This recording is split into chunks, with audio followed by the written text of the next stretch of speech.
Today, we're going to show you how to measure for a mirror.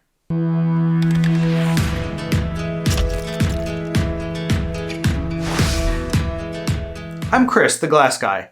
On this channel, we'll be talking about shower doors, windows, mirrors, and other topics to keep your house looking great.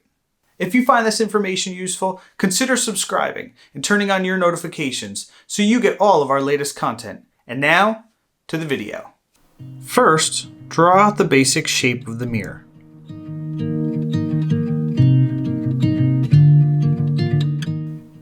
You can indicate any square corners by drawing a V, making a square in the square corner.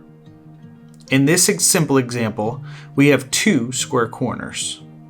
Next, you want to measure your width and height of the mirror.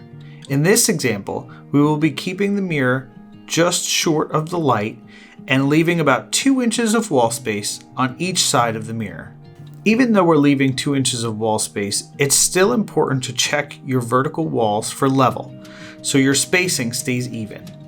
Here, both walls are level. Next, check the surface your mirror will be sitting on for level. In this case, the tile edge, and it happens to also be level. Since everything is square, we can add in our other sizes.